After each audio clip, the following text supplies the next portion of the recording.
Hey, welcome to Turbulent Flow. I'm Renee, professional engineer and recreational aerialist, acrobat, circus performer, I guess. Coming to you from my favorite acro cube because today actually I'm in partial costume. I literally just finished practicing for today. I've got a show coming up tomorrow night and I'm really freaking nervous about it. So I thought I'd put on part of my costume. I literally just, I finished practicing. I meant to record this while I was still in costume, but I needed to stop. I needed to stop practicing. And so I went and took a shower and was like, oh crap, I meant to record something, but I didn't. So I'm recording now. I put this on though because I'm pretty happy with how this part of the costume turned out. This is the only real modification that I'm making from my previous Ave Maria variation that I recorded. But this is critical to the newest variation because this represents the armor that has built up since the actual cancer treatment. Having a mastectomy, you get quite protective of this particular part of your body because it's different and it's wounded. And so I built this armor to represent that part, and I'm really excited to be performing it for the first time tomorrow night at the Biltmore Theatre in OSHAWA, Ontario, as part of the Awakening Cabaret. I'm also freaking scared out of my pants because I haven't performed in front of an audience in, I guess probably close to a year now. It would have been last spring, I think, that I did an actual performance. I recorded the Ave Maria first variation for video. I'm lying. And then I did perform it at a local thing around the corner from my house. So I have performed in front of an actual audience. That happened in the early fall. And so this will be the very first time performing since my surgery though, which was a little over 12 weeks ago when I had my double mastectomy to treat my breast cancer recurrence. So I'm really nervous. I'm really excited. I'm feeling all of those things. And of course, that imposter syndrome, do I have a right to be performing in front of people? I'm a freaking 54-year-old woman who's, certainly not at Cirque du Soleil level. Do people actually even want to see that? But I'm going to do it anyways because that is literally just who I am. I suppose. It's not like there's anything special going on. I just, I'm scared, but I want to do it. So I'm going to do it. This one is particularly meaningful though. It's really meaningful for me to be performing at this particular show because I was signed up to do the very first time this particular show at the Biltmore. My friend Jackie put it together. And this particular cabaret show, I had signed up to do it. And then right after I'd signed up, so this was back in, I guess, I want to say 2022. So it was, one of the very first shows that was happening after COVID. We were all kind of, coming out of our little space capsules that we'd all been living in. And this was a chance to actually have an actual public performance. I signed up to be in the show, and then it felt like 5 seconds after that, I got my first breast cancer diagnosis. And so my reaction, of course, when I got the diagnosis was that this is too much. I cannot prepare for a show. And especially when I might be going into surgery, like before the show, I don't want to have to promise to be in a show and then have to cancel because of this. And it just felt like so much, and it felt so overwhelming so I got in touch with Jackie right away. I was like, look, I've got this diagnosis. I cannot be in this show anymore. I just can't. The really, really ironic thing is that, yeah, I dropped out of the show, and then basically, waited and waited and waited for my first surgery, which happened after the actual show. So there was no reason why I physically couldn't have done the show. I ended up going to the show and helping out. I ended up helping out with rigging and changing equipment. So I was at the show and participated in the show, but was not actually in the show because I was waiting for my first surgery, my lumpectomy.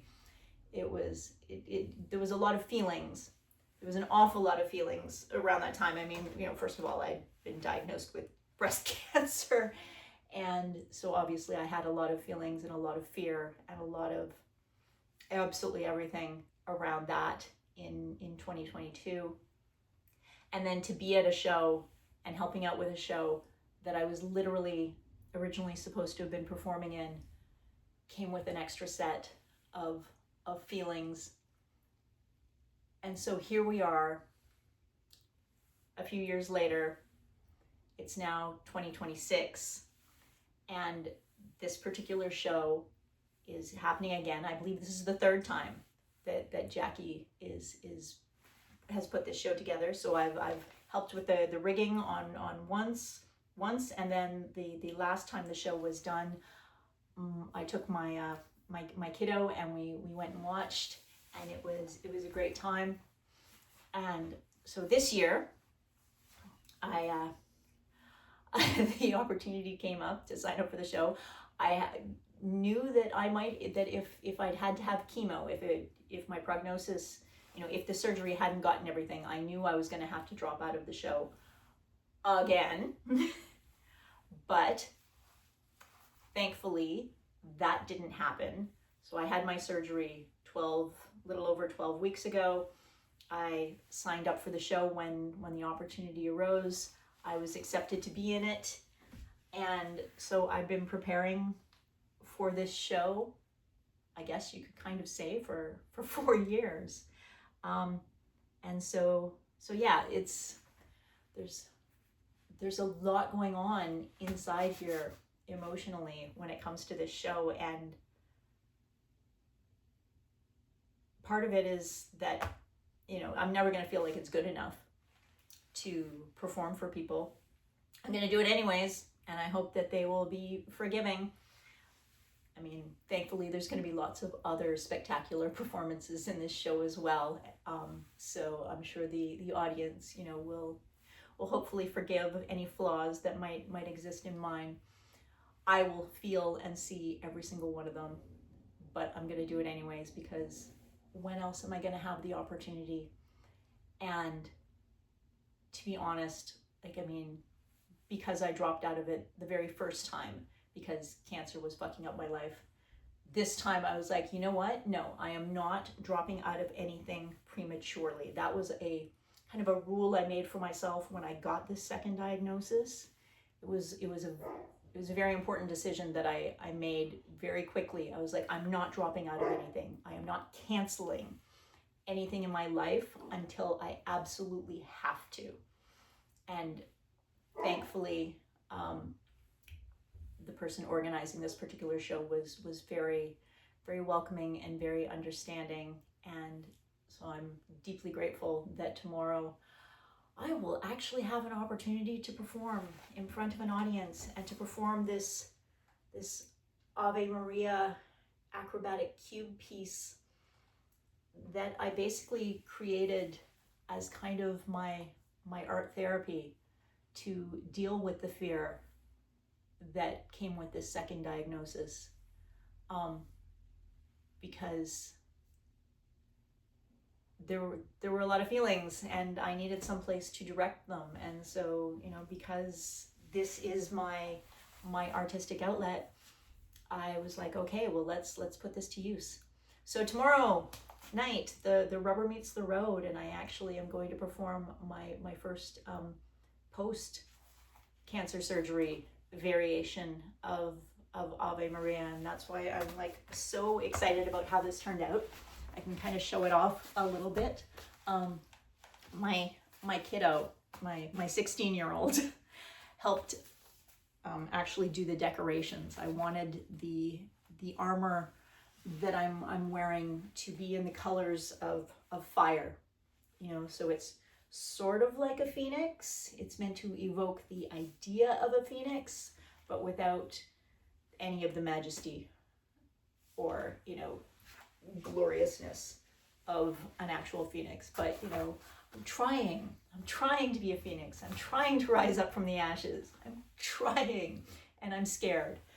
And so that's what this armor is meant to represent. And I'm really thrilled with how it turned out.